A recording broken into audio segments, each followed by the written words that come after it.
saya merasa tereksploitasi oleh pihak-pihak. Kok telat? Kok baru sekarang baru sadar kalau dia ini cuma dieksploitasi, cuma dimanfaatkan, cuma diperalat. Ya inilah orang kalau salah memilih circle pertemanan. Sudah bagus-bagus kemarin tuh bermusuhan ya, jadi musuh bebuyutannya si Roy Panji. Kenapa dia kok bisa-bisanya malah nyemplung ke kolam yang sama ya. Akhirnya ya ini, dia harus menghadapi banyak sekali permasalahan hukum ya. Dari awal sebetulnya kalau dia itu tetap teguh berseberangan dengan Roy Panji, kemudian tidak ikut-ikutan dalam isu ijazah palsu yang dituduhkan kepada Pak Jokowi ini.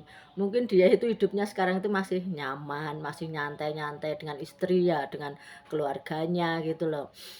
Dan mungkin kebohongan dia tentang ijazahnya yang katanya lulusan Yamaguchi, kemudian dia yang mengaku sudah meninggal ya untuk untuk menghindari ganti rugi, itu mungkin masih aman sampai sekarang, tidak ada orang yang tahu dan tidak ada orang yang akan mengutak-utik ya.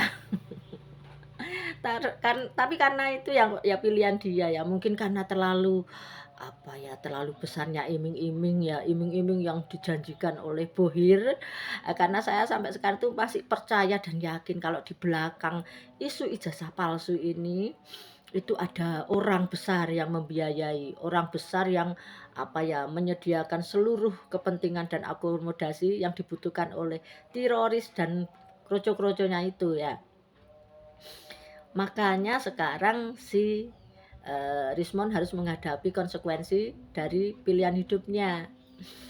Ya meskipun sekarang dia sudah sadar katanya ya, tapi saya kok juga nggak yakin kalau dia itu sadar dari tulus dari hati nuraninya sendiri. Tapi mungkin karena dia memang sudah terpojok ya, karena mungkin ya dari awal orang-orang ini sebetulnya sudah tahu kalau ijazah Pak Jokowi asli. Nah kalau sampai ke pengadilan ya tamatlah riwayatnya kan gitu.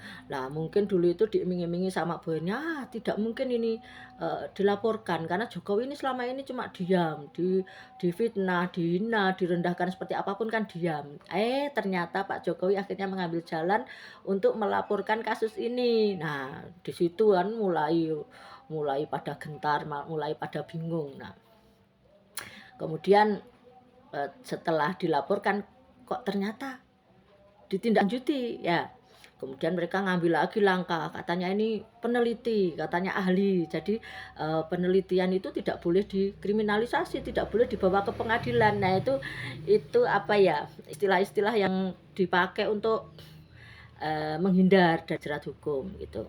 Nah setelah menggunakan istilah penelitian, menggunakan istilah ahli, ternyata kok tetap ditindaklanjuti, kok kasus hukum ini terus bergulir ya, apalagi saya yakin sebentar lagi ini kan P21.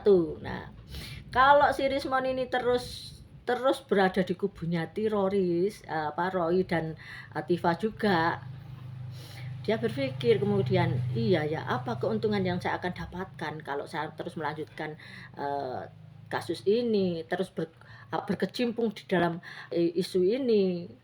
Selain resikonya lebih besar ya, karena dia kan bakal dibui, apalagi sekarang itu dia dilaporkan lagi tentang pemalsuan ijazah palsunya yang di Yamaguchi dan juga akte kematian palsu. Nah makanya kemudian ya saya hormati sih, kemudian dia minta maaf meskipun sebetulnya sudah sangat-sangat terlambat ya. Ibaratnya orang nyemplung itu sudah dalam, banyak sekali kata-kata dia yang menghina, menantang kepolisian, menantang Pak Jokowi ya, juga menantang para termol yang sudah terlanjur sakit hati ini. Saya tetap menghargai ya keputusan si Rismon untuk meminta maaf, mengharapkan restoratif justice ya, kalau bisa di SP3 supaya dia ini tidak lagi diproses hukum gitu. Karena butuh keberanian loh itu.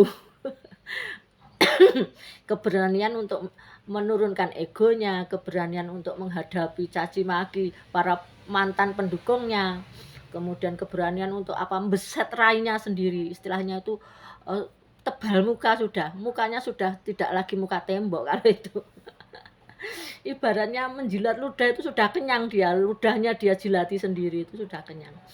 Ya tapi itu harus kita hargai ya, kita hormati, dan ada sisi senangnya saya. Karena dengan begini, apalagi saya dengar ada lagi yang akan mengikuti jejaknya ya. Jejaknya untuk minta maaf ke Pak Jokowi. Saya target utama saya si Roy Panji. Roy Panji itu sudah sangat-sangat menyebalkan itu. Kalau sudah dia main wayang tuh pengen tak lempar panci kepalanya. Apalagi itu si Roy Panci itu kalau ngomong itu kan apa ya, pokoknya bikin gemes gitu loh, pengen tak gitu. Jadi saya senengnya ya ini nanti kalau si Rismon, kemudian Tiffan menyusul dari pintu belakang, Pak Jokowi saya minta maaf. Aduh, senengnya hati saya. Saya mau lihat si Roy Panci ini sendirian diajukan ke meja pengadilan. Saya mau lihat hukuman apa yang pantas bagi dia, karena kalau sekarang dia juga masih ngotot tidak akan minta maaf kepada Jokowi, tidak akan minta RJ ya. Memang tidak ada peluang. Si Roy Panci ini kan residivis, mantan napi, bahkan di kasus yang sama, undang-undang ITE. Wah, sudah itu. Kalau sampai si Roy Panci ini nanti dikandangin, dikurungin, puas rasanya hati saya. Meskipun sebetulnya saya ini masih sakit hati juga sama Rismon tuh kalau ngata-ngatain termol lulusan SD, termol SDM rendah dan lain-lain sebagainya. Tapi saya pantas acungi jempol.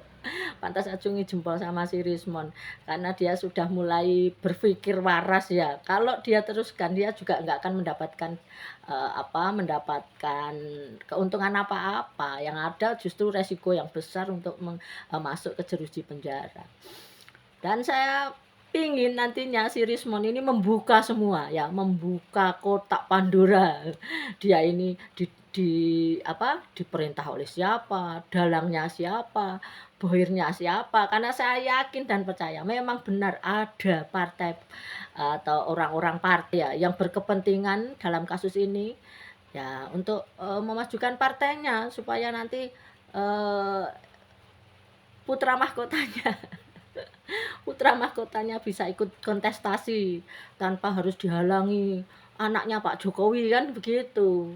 Dia ingin ingin menjatuhkan nama Pak Jokowi itu ya supaya masyarakat kan nantinya akan meninggalkan Pak Jokowi, meninggalkan anaknya Pak Jokowi, meninggalkan keluarganya Pak Jokowi, dan nanti dia pengennya itu masyarakat akan memilih partainya kan gitu ya. Saya tidak menyebut nama lo ya, tapi saya percaya partai ini ada hubungannya dengan isu ijazah palsu ini. Oke, kalau kalian punya pendapat lain silahkan komentar di kolom komentar. Salam waras.